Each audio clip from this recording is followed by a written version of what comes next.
জয় শ্রীকৃষ্ণ। ওম নমো ভগবতে বাসুদেবায়। ওম পিতৃভ্যো নমঃ। প্রিয় ভক্তজন, আজ আমরা এক অতি পবিত্র আলোচনার দ্বারপ্রান্তে এসে দাঁড়িয়েছি। আমাদের পূর্বপুরুষদের আত্মার শান্তি, মুক্তি ও পরম কল্যাণের উদ্দেশ্যে আজ আমরা শ্রবণ করব শ্রীমদ্ ভগবদ্ গীতার অষ্টাদশ অধ্যায়, যার নাম মোক্ষ সন্ন্যাস যোগ। শাস্ত্রে বলা হয়েছে, পিতৃপক্ষের সময়ে ভগবদ্ গীতার পাঠ, বিশেষ করে এই শেষ অধ্যায়ের পাঠ, আমাদের পিতৃদের তৃপ্তি দেয়, তাদের মুক্তির পথ প্রশস্ত করে আর আমাদের জীবনের অসংখ্য দুঃখ দুর্দশা দূর করে।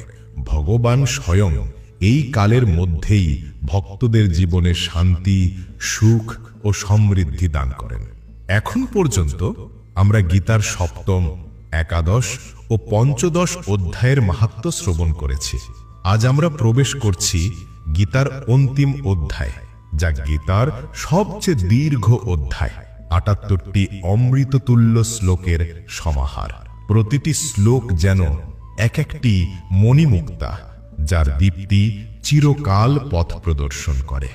ভক্তজন, শাস্ত্রে স্পষ্ট লেখা আছে, শুধু শ্লোক শ্রবণ করলে যেমন ফল পাওয়া যায়, তার মাহাত্ম্য শুনলে ফল বহুগুণ বৃদ্ধি পায়। কেননা এই মাহাত্ম্য কথা স্বয়ং শ্রীহরি বিষ্ণু দেবী লক্ষ্মীকে বলেছিলেন। তাই এর প্রতিটি বাক্য সত্য, চিরন্তন ও অলৌকিক শক্তিতে ভরপুর। শ্রীনারায়ণ বলেছিলেন, হে লক্ষ্মী, যেমন সব নদীর মধ্যে গঙ্গা শ্রেষ্ঠ, সব দেবতার মধ্যে হরি শ্রেষ্ঠ, সব তীর্থক্ষেত্রের মধ্যে পুষ্করাজ শ্রেষ্ঠ, সব পর্বতের মধ্যে কৈলাস শ্রেষ্ঠ, সব ঋষিদের মধ্যে নারদ শ্রেষ্ঠ, তেমনি গীতার সব অধ্যায়ের মধ্যে অষ্টাদশ অধ্যায় শ্রেষ্ঠ, কল্যাণপ্রদ ও মুক্তিদায়ক। একবার সুমেরু পর্বতের শীর্ষে দেবরাজ ইন্দ্রের সভা বসেছিল। অপ্সরা উর্বশী নৃত্যে মগ্ন, দেবতারা সবাই আনন্দে ভাসছিলেন। সেই সময় হঠাৎই ভগবান নারায়ণের ৪ পার্ষদ এক উজ্জ্বল চতুর্ভুজধারী পুরুষকে নিয়ে এসে উপস্থিত হলেন। তারা ইন্দ্রকে বললেন, হে দেবরাজ, আসন ছাড়ো, এই দিব্য পুরুষ এখানে বসবেন। সব দেবতা বিস্ময়ে অভিভূত হলেন। দেবরাজ ইন্দ্র ভক্তিভরে প্রণাম করে নিজের সিংহাসন সেই পুরুষকে দিলেন। কিন্তু তার মনে বড় প্রশ্ন জাগল, এই মানুষ তো কোনো মহাযজ্ঞ করেননি, না কোনো তীর্থ নির্মাণ করেছেন, না বিশাল দান করেছেন, না কারো অভয় দিয়েছেন। তবে কি পুণ্য কর্মে তিনি ইন্দ্রাসনের যোগ্য হলেন? ইন্দ্র নিজের গুরু বৃহস্পতিকে জিজ্ঞাসা করলেন, গুরুদেব, আপনি ত্রিকালদর্শী, বলুন তো এই মানুষ এমন কি করল যে আজ দেবরাজের আসনে বসার যোগ্য হলেন? বৃহস্পতি মৃদু হেসে বললেন, রাজন, এই রহস্য আমাদের সাধ্যতেও নেই। এ গূঢ় রহস্য কেবল ভগবান নারায়ণই জানেন। চলুন আমরা তার শরণে যাই। তখন দেবরাজ ইন্দ্র, গুরু বৃহস্পতি ও সব দেবতা ভগবান নারায়ণের শরণে গেলেন। তারা দণ্ডবৎ প্রণাম করে প্রার্থনা করলেন, হে ভগবান, হে ভক্ত রক্ষক, আপনার পার্ষদ এক চতুর্ভুজধারী পুরুষকে এনে আমার আসনে বসিয়েছেন। আমি বুঝতে পারছি না তার কি মহাপুণ্য আছে। আমি বহু অশ্বমেধ যজ্ঞ করেছি, বহু দান করেছি, তপস্যা করেছি, তখন আপনার কৃপায় ইন্দ্রাসন লাভ করেছি। কিন্তু এই পুরুষ তো এসব কিছুই করেননি। দয়া করে আমাদের বলুন, তিনি কোন মহাপুণ্যে এই মর্যাদা লাভ করেছেন? তখন ভগবান নারায়ণ করুণা ভরা হাসি দিয়ে বললেন, হে দেবরাজ ইন্দ্র, হে গুরু বৃহস্পতি, হে দেবগণ, এই ব্যক্তি বাহ্যিক যজ্ঞ বা দান না করলেও এক মহাশ্রেষ্ঠ সাধনা করেছিল। এই ব্যক্তি ভক্তিভরে সম্পূর্ণ নিষ্ঠায় আমার গীতার অষ্টাদশ অধ্যায়ের শ্রবণ করেছিল। সেই শ্রবণের ফলেই সে তোমাদের সকল যজ্ঞ ফলের ঊর্ধ্বে গিয়ে সরাসরি ইন্দ্রাসনের যোগ্য হয়েছে। ভগবান বললেন, শুনে রাখো, গীতার অষ্টাদশ অধ্যায়ের মাহাত্ম্য অসীম। যিনি একবারও এটি শ্রবণ করেন, তার জন্ম জন্মান্তরের পাপ ধ্বংস হয়। পিতৃপক্ষের সময়ে যদি কেউ এটি পিতৃদের উদ্দেশ্যে শ্রবণ করান, তবে পিতৃপুরুষেরা তুষ্ট হয়ে স্বর্গে গমন করেন এবং ভগবানের আশীর্বাদ লাভ করেন। যিনি ভক্তি সহকারে এই অধ্যায় পাঠ করেন বা শ্রবণ করেন, তার জীবনের সংকট দূর হয়, পাপ মোচন ঘটে, পরিবারে শান্তি আসে, দুঃখ ক্লেশ বিলীন হয়ে সুখ ও সমৃদ্ধি আসে, পিতৃদোষ নাশ হয় এবং পিতৃপুরুষেরা পরম শান্তি লাভ করেন। ভক্তজন, গীতার অষ্টাদশ অধ্যায় কেবল একটি শাস্ত্রীয় অধ্যায় নয়, এটি জীবনের চূড়ান্ত শিক্ষা। এখানে ভগবান শ্রীকৃষ্ণ শিখিয়েছেন সত্যিকারের ধর্ম কি, কর্মের রহস্য কি, আর কেমন করে মোক্ষ প্রাপ্তি সম্ভব। শ্রাদ্ধ পক্ষের এই পবিত্র সময়ে যদি আমরা এই অধ্যায়ের মাহাত্ম্য হৃদয়ে ধারণ করি, তবে ভগবান স্বয়ং আমাদের জীবনে আলোক প্রদীপ জ্বালিয়ে দেন। আমাদের পিতৃপুরুষেরা তুষ্ট হন, আশীর্বাদ করেন এবং আমাদের জীবন হয় আনন্দময়, শান্তিপূর্ণ ও কল্যাণময়। জয় শ্রীকৃষ্ণ। ওম শান্তি শান্তি শান্তি। ভগবান শ্রীনারায়ণ মৃদু হাসি দিয়ে দেবরাজ ইন্দ্রকে সান্ত্বনা দিয়ে বললেন, হে দেবরাজ, ভয় করো না। তুমি যার মাহাত্ম্য নিয়ে চিন্তায় আছো, সে পুরুষ কোনো সাধারণ ব্যক্তি নয়, সে এক মহান পুণ্যবান। যদিও সে দুনিয়ার ভোগ লালসা থেকে পুরোপুরি মুক্ত হতে পারেনি, তবুও তার এক অটল নিয়ম ছিল। প্রতিদিন ভোরে স্নান করে মন ও শরীরকে পবিত্র করে সে গভীর শ্রদ্ধা ভরে শ্রীমদ্ ভগবদ গীতার অষ্টাদশ অধ্যায় পাঠ করত। হে ইন্দ্র, তার এই নিত্য অভ্যাসই তাকে অসাধারণ ফলদান করেছে। যখন এই ভক্ত তার দেহত্যাগ করল, তখন আমি নিজ হাতে আমার পার্ষদদের নির্দেশ দিলাম, এই ভক্তকে আগে ইন্দ্রলোকে নিয়ে যাও। ওর অন্তরে যে সামান্য ভোগের বাসনা রয়ে গেছে, সে যেন আগে সেগুলি ভোগ করে নেয়। তারপর ওকে আমার সেই শাশ্বত ধামে, সেই সর্বোচ্চ মুক্তির আসনে পৌঁছে দিও। এইভাবেই সেই ভক্ত প্রথমে ইন্দ্রলোকের মহিমা, দেব সমৃদ্ধ ভোগ ও আনন্দ লাভ করল। দেবদেবীরা তার আগমনে বিস্মিত হলেন, কারণ তারা দেখলেন কোনো যজ্ঞ, কোনো বিশাল দান, কোনো বিশাল তীর্থ নির্মাণ না করেও কেবল ভগবদ গীতার অধ্যায় পাঠের মহিমায় সে ইন্দ্রাসনের যজ্ঞ অর্জন করেছে। কিছুদিন দেবলোকে ভোগ করে যখন তার মন পুরোপুরি তৃপ্ত হল, তখন আমার কৃপায় সে পরম মুক্তি অর্জন করে বৈকুণ্ঠ ধামে প্রবেশ করল। এরপর শ্রীনারায়ণ দেবী লক্ষ্মীকে উদ্দেশ্য করে বললেন, হে লক্ষ্মী, জানো কি, গীতার অষ্টাদশ অধ্যায় পাঠের এই মহিমাই অসীম। যে ভক্ত প্রতিদিন ভক্তি ভরে এই অধ্যায় পাঠ করে, সে প্রথমে দেবলোকের সুখ লাভ করে আর শেষে আমার কৃপায় পরম মোক্ষের অধিকারী হয়। এরপর ভগবান বললেন, হে ভক্তজনেরা, ওম নমো ভগবতে বাসুদেবায়। বিশেষত পিতৃপক্ষের সময় যারা 16 দিন ধরে তর্পণ বা শ্রাদ্ধাদি করতে পারেন না, তাদের জন্য গীতার অষ্টাদশ অধ্যায় পাঠ করাই সর্বোত্তম উপায়। এই পাঠের ফল যদি ভক্ত নিজের পিতৃপুরুষদের নামে অর্পণ করেন, তবে তাদের আত্মা শান্তি লাভ করেন এবং পরম গতি প্রাপ্ত হন। এখন প্রিয় বন্ধুজন, আসুন আমরা প্রবেশ করি সেই অমূল্য অষ্টাদশ অধ্যায়ে, যার নাম মোক্ষ সন্ন্যাস যোগ। এই অধ্যায়ে ধনুর্ধর অর্জুন ভগবান শ্রীকৃষ্ণকে প্রশ্ন করেন, হে কৃষ্ণ, হে কাশিনী সুদন, হে ঋষিকেশ, আমি জানতে চাই সন্ন্যাস আর ত্যাগের মধ্যে প্রকৃত পার্থক্য কি? এই দুই শব্দই তো পরিত্যাগ বোঝায়, তবু এদের মধ্যে ভেদ কোথায়? ভগবান শ্রীকৃষ্ণ উত্তর দিলেন, হে মহাবাহ, বিদ্বানেরা কাম্য কর্ম অর্থাৎ ফল প্রাপ্তির আশায় করা কাজের পরিত্যাগকে বলে সন্ন্যাস, আর সব কর্মের ফলের আসক্তি ত্যাগকে বলে ত্যাগ। কিছু মুনি মনে করেন সব কর্মই দোষযুক্ত, তাই সবকিছু ত্যাগ করা উচিত। আবার অন্য মুনি বলেন যজ্ঞ, দান, তপস্যা ইত্যাদি কর্ম কখনোই ত্যাগ করা উচিত নয়, কারণ এই কর্মগুলো মনুষ্যকে শুদ্ধ করে। ভগবান আরো বললেন, হে ভরতশ্রেষ্ঠ, এখন মন দিয়ে শোনো। আমার চূড়ান্ত সিদ্ধান্ত হলো যজ্ঞ, দান ও তপস্যা কখনো পরিত্যাগ করা উচিত নয়। এগুলো নিয়মিত করাই শ্রেয়, তবে ফলের আসক্তি ছেড়ে। এই কাজগুলো মহাত্মাদেরও শুদ্ধ করে, তাই জ্ঞানী ভক্তরা এগুলোকে কর্তব্য মনে করে সম্পন্ন করে, কিন্তু মনে করে না যে আমি এর ফল ভোগ করব। এটাই প্রকৃত ত্যাগ। যে ব্যক্তি মায়ার মোহে পড়ে কর্তব্য কর্ম ছেড়ে দেয়, তার ত্যাগকে বলে তামসিক ত্যাগ। যে ব্যক্তি কষ্টকর ভেবে নিয়মিত কর্ম ত্যাগ করে, তার ত্যাগকে বলে রাজসিক ত্যাগ। এগুলো কখনোই কল্যাণকর হয় না। কিন্তু যে ব্যক্তি ফলের আসক্তি ছেড়ে কেবল কর্তব্য বোধ থেকে কাজ করে, তার ত্যাগকে বলে সাত্ত্বিক ত্যাগ। এটাই আসল ত্যাগ, এটাই গীতার শিক্ষা। হে অর্জুন, লক্ষ্য করো, যে ত্যাগ সত্যিকারের শুদ্ধ, লাভদায়ক এবং ফলপ্রদ, তা তখনই সম্ভব যখন ব্যক্তি যে কাজ করে তা কেবল কর্তব্য বোধ থেকে করে আর তার ফল প্রাপ্তির কোনো আসক্তি নেই। এই ধরনের ত্যাগকে আমরা সাত্ত্বিক ত্যাগ বলি। যে ব্যক্তি কখনোই অনুচিত বা কষ্টকর কাজ এড়িয়ে যায় না এবং না হয় সেগুলোকে অত্যন্ত প্রিয় মনে করে তাতে লিপ্ত হয়, সেই ব্যক্তি প্রকৃত অর্থে ত্যাগী। এমন মানুষরা সাত্ত্বিক গুণে পরিপূর্ণ হয়। তারা কর্মের প্রকৃতি বোঝে এবং স্বতঃসিদ্ধি অনুযায়ী কাজ করে। দেহধারী প্রাণের জন্য সম্পূর্ণভাবে কর্মত্যাগ করা কখনোই সম্ভব নয়, কিন্তু যে ব্যক্তি তার কর্মের ফলের আসক্তি ত্যাগ করে সে প্রকৃত অর্থে ত্যাগী। যারা বস্তু বা বিষয়ের প্রতি গভীরভাবে আসক্ত, তাদের মৃত্যুর পরও সুখ, দুঃখ এবং মিশ্র ফল ভোগ করতে হয়।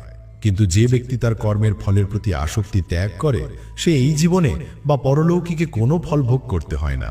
হে অর্জুন, এখন আমি তোমাকে সাংখ্য দর্শনের মূল নীতি অনুযায়ী কর্মের সঠিক সম্পাদনের 5টি কারণ সম্পর্কে বলবো। এই 5টি কারণ নির্দেশ করে যে আমরা কিভাবে আমাদের কর্মফলকে নিয়ন্ত্রণ করতে পারি। প্রথম কারণ হলো শরীর, যা কর্ম সম্পাদনের মাধ্যম। দ্বিতীয় হলো ইন্দ্রিয় সমূহ, যা বিভিন্ন ধরনের ক্রিয়া সম্পন্ন করে।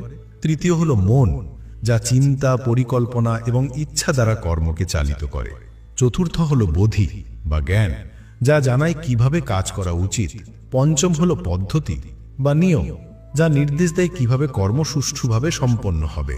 হে অর্জুন, যারা এই 5টি উপাদানকে না বুঝে কেবল আত্মাকেই কর্তা মনে করে, তারা বস্তু বা কর্মের প্রকৃত রূপ দেখতে পায় না। তবে যারা ত্যাগ, বিনয় এবং অহংকার থেকে মুক্ত, তাদের বুদ্ধি মোহাচ্ছন্ন নয়। তারা যেমন প্রাণীদের হত্যা করলেও সত্যিকারের হত্যা করে না, তেমনি কোনো কর্মের বন্ধনে আবদ্ধ হয় না। সাংখ্য দর্শনে কর্মের 3টে মূল উপাদান বলা হয়েছে: জ্ঞান, শৃঙ্খলা এবং কর্ম। আর এগুলো প্রভাবিত হয় প্রকৃতির 3টি গুণ অনুযায়ী: সাত্ত্বিক, রাজসিক এবং তামসিক। সাত্ত্বিক জ্ঞান দ্বারা যে ব্যক্তি সব প্রাণীর মধ্যে এক অখণ্ড অবিনশ্বর সত্যকে দেখেন, তাকে বলা হয় সাত্ত্বিক জ্ঞানী। রাজসিক জ্ঞান হলো সেই জ্ঞান যেখানে মানুষ পৃথক পৃথক জীব, শরীর এবং বস্তুকে আলাদাভাবে দেখে। তামসিক জ্ঞান হলো সেই জ্ঞান যা ভিত্তিহীন, অসত্য বা বিভ্রান্তিকর হয়। কর্ম সম্পাদনের ক্ষেত্রে যদি কোনো কাজ রাগ, দেশ বা ফলের আশা ছাড়া সম্পন্ন হয়, তবে সেই কাজ সাত্ত্বিক গুণের হয়। যদি কোনো কাজ অহংকার, প্রতিদ্বন্দ্বিতা বা আনন্দ দুঃখের প্রভাব দ্বারা প্রেরিত হয়, তবে তা রাজসিক গুণের হয়। যদি কোনো কাজ ভয়, লোভ, অলসতা বা অনৈতিকভাবে করা হয়, তা তামসিক গুণের হয়। হে অর্জুন, আমি এবার তোমাকে প্রকৃতির এই 3টি গুণ অনুযায়ী মানুষের বিভিন্ন বুদ্ধি এবং মানসিক অবস্থা ব্যাখ্যা করছি। শোনো মন দিয়ে। সাত্ত্বিক বুদ্ধি, যার দ্বারা মানুষ ঠিকভাবে বোঝে কি সঠিক, কি ভুল, কি কৃত্য এবং কি অকৃত্য। যে ব্যক্তি ধর্ম ও অনধর্ম, সত্য ও মিথ্যা পার্থক্য স্পষ্টভাবে চিনতে পারে, তার বুদ্ধি সাত্ত্বিক। রাজসিক বুদ্ধি, যা বিভ্রান্ত হয়, কখনো সত্যকে মিথ্যা মনে করে, কখনো মিথ্যাকে সত্য মনে করে। এই বুদ্ধি প্রায় অহংকার ও আবেগে আবদ্ধ থাকে। তামসিক বুদ্ধি, যা কেবল অজ্ঞাত ও ভিত্তিহীন হয়, যেখানে মানুষ ঠিক বুঝে না কি সঠিক, কি ভুল। সর্বশেষে হে অর্জুন, যে মন, প্রাণশক্তি এবং ইন্দ্রিয়কে স্থির করে কর্তব্য পালন করে ফলের আশঙ্কা ছাড়া, সেই স্থিরতা হলো সাত্ত্বিক ধৃতি। যদি কেউ সুখ, ধন বা লোভ ভয় দ্বারা পরিচালিত হয়, তাকে বলা হয় রাজসিক ধৃতি। যদি কেউ অজ্ঞাত, অলসতা ও অহংকারে ভরা হয়, তাকে বলা হয় তামসিক ধৃতি। হে অর্জুন, শুনো, যে দৃঢ় এবং দায়িত্বপূর্ণ সংকল্পে মানুষ নিন্দা, ভয়, দুঃখ, মোহ, নিরাশা এবং ছল প্রতারণার মতো নেতিবাচক ভাবনাকে ত্যাগ করতে পারে না, সেই সংকল্পকে বলা হয় তামসিক ধৃতি। একইভাবে হে অর্জুন, আমি তোমাকে 3 ধরনের সুখের কথা বলবো, যেগুলি দেহধারী আত্মাকে আনন্দ প্রদান করে এবং সব দুঃখ দূর করতে সক্ষম। সেই সুখ যা শুরুতে বিষের মতো মনে হয়, কিন্তু শেষ পর্যন্ত অমৃতের সমান আনন্দে রূপান্তরিত হয়, তাকেই বলা হয় সাত্ত্বিক সুখ। এটি সঠিক জ্ঞান এবং আত্মসচেতন অবস্থার ফল। যখন ইন্দ্রিয়গুলির সংস্পর্শে বস্তুগত বিষয় থেকে সুখ আসে, তখন সেই সুখকে বলা হয় রাজসিক সুখ। এই সুখ প্রাথমিকভাবে মধুর মনে হলেও শেষ পর্যন্ত বিষের মতো কষ্টদায়ক হয়ে যায়। আর যে সুখ আসে অলসতা, অবহেলা এবং অজ্ঞাত থেকে, তাকে বলা হয় তামসিক সুখ। পৃথিবীর যে কোনো প্রাণী, চাহে সে পুণ্যস্থান হোক বা স্বর্গীয় উচ্চ লোক, এই তিনটি প্রকৃতির প্রভাব থেকে সম্পূর্ণ মুক্ত হতে পারে না। হে শত্রুহন্তা, ব্রাহ্মণ, ক্ষত্রিয়, বৈশ্য এবং শূদ্র সবের স্বাভাবিক কর্তব্য তাদের স্বাভাবিক প্রকৃতির ভিত্তিতে নির্ধারিত, জন্মের ভিত্তিতে নয়। ব্রাহ্মণের স্বাভাবিক গুণ হল শান্তি, ধৈর্য, সত্যনিষ্ঠা, জ্ঞান, বিবেক এবং পরলৌকিক বিশ্বাস। ক্ষত্রিয়দের স্বাভাবিক গুণ হল সাহস, শক্তি, নেতৃত্ব, দান, যুদ্ধ কৌশল এবং যুদ্ধের সম্মুখে লড়াইয়ে অবিচল থাকা। বৈশ্যদের স্বাভাবিক কাজ হল কৃষি, গবাদি পালন, দুগ্ধ উৎপাদন ও বাণিজ্য। শূদ্রের স্বাভাবিক কাজ হল শ্রম ও সেবা। যদি মানুষ তার স্বাভাবিক কর্তব্য পালন করে, সে সর্বোচ্চ পূর্ণতা অর্জন করতে পারে। হে অর্জুন, শোনা, নির্ধারিত কর্তব্য পালন করে মানুষ কিভাবে পূর্ণতা অর্জন করে। নিজের স্বাভাবিক প্রকৃতির সঙ্গে সামঞ্জস্য রেখে সে সেই সৃষ্টিকর্তার উপাসনা করে যিনি সমস্ত জীবের সৃষ্টিকর্তা, যার দ্বারা সমগ্র ব্রহ্মাণ্ড প্রতিষ্ঠিত। এইভাবে মানুষ তার সকল কর্ম সহজে সম্পন্ন করে সিদ্ধি অর্জন করতে পারে। কর্তব্যকে আংশিকভাবে বা ভুলভাবে পালন করলেও অন্যের কর্তব্য সঠিকভাবে করার চেয়ে তা অধিক শ্রেয়। নিজের স্বাভাবিক কর্তব্য পালন করলে কোনো পাপ হয় না। কেউই নিজের স্বাভাবিক কর্তব্য ত্যাগ করা উচিত নয়, যদিও তাতে কিছু ত্রুটি থাকুক। সত্যি, সকল কর্ম কিছু না কিছু ত্রুটিতে আচ্ছন্ন। যেমন আগুন ধোঁয়ায় আচ্ছন্ন থাকে। যারা সর্বদা নিরাসক্ত থাকে তাদের মন নিয়ন্ত্রিত থাকে, এবং যারা বৈরাগ্যের মাধ্যমে সমস্ত কামনা ত্যাগ করে তারা কার্যত কর্মমুক্ত। হে অর্জুন, এখন আমি তোমাকে দেখাবো কিভাবে যে ব্যক্তি সিদ্ধি অর্জন করেছে সে দৃঢ়ভাবে দিব্য জ্ঞানে অবস্থান করে ব্রহ্মকে লাভ করতে পারে। সংক্ষেপে শোনা, যে ব্যক্তি বিশুদ্ধ বুদ্ধি এবং দৃঢ় সংকল্প নিয়ে ইন্দ্রিয় নিয়ন্ত্রণ করে, শব্দ এবং অন্যান্য বস্তু থেকে দূরে থাকে, রাগ এবং দ্বেষ ত্যাগ করে, একাকী বাস করে, অল্প আহার গ্রহণ করে, শরীর, মন ও বাক্যে নিয়ন্ত্রণ রাখে, সদা ধ্যানমগ্ন থাকে এবং বৈরাগ্যের চর্চা করে, অহংকার, হিংসা, অভিমান, কামনা, মালিকানার অনুভূতি এবং স্বার্থ থেকে মুক্ত থাকে, সেই ব্যক্তি ব্রহ্মের সঙ্গে একাত্ম হবার যোগ্য। যে ব্যক্তি পরম ব্রহ্মে অবস্থান করে সে শান্তি অর্জন করে। সে শোক করে না, কোনো কামনা রাখে না, সর্বজনের প্রতি সমভাবাপন্ন থাকে। এই পরম যোগী আমার প্রতি ভক্তি অর্জন করে। শুধু আমার প্রেমময় ভক্তি দ্বারা মানুষ আমাকে সত্যরূপে জানে এবং সেই জ্ঞানের মাধ্যমে আমার পূর্ণ চেতন রূপকে উপলব্ধি করে। আমার ভক্তেরা সমস্ত কর্ম সম্পন্ন করলেও আমাকে নিজের আশ্রয় এবং লক্ষ্য মনে করে। তারা বুদ্ধিযোগের আশ্রয় নিয়ে চেতনাকে সদা আমার মধ্যে কেন্দ্রীভূত রাখে। যারা সদা আমাকে স্মরণ করে আমার দয়া দ্বারা সমস্ত কঠিনতা এবং বাধা অতিক্রম করতে সক্ষম হয়। কিন্তু যদি কেউ অহংকারের কারণে আমার উপদেশ না মেনে চলে, তার পতন অনিবার্য। যদি কেউ অহংকার দ্বারা ভাবুক যে আমি যুদ্ধ করব না, তবে তার সিদ্ধান্ত ব্যর্থ হবে। কিন্তু তার স্বাভাবিক ক্ষত্রিয় ধর্ম তাকে যুদ্ধ করতে বাধ্য করবে। অর্জুন বললেন, হে কৃষ্ণ, এমন কিছু কাজ আছে যা আমি করতে চাই না, কিন্তু তা আমার স্বভাব অনুযায়ী বাধ্য হয়ে করতে হবে। জীবনেও প্রায় আমরা এমন অবস্থার মুখোমুখি হই যেখানে আমাদের অন্তর্দ্বন্দ্ব থাকে। আমরা যা করতে চাই না তা করতেই হয়। শ্রীকৃষ্ণ তাকে উত্তর দিলেন, হে অর্জুন, সমস্ত প্রাণী আমি প্রতিটি হৃদয়ে বাস করি।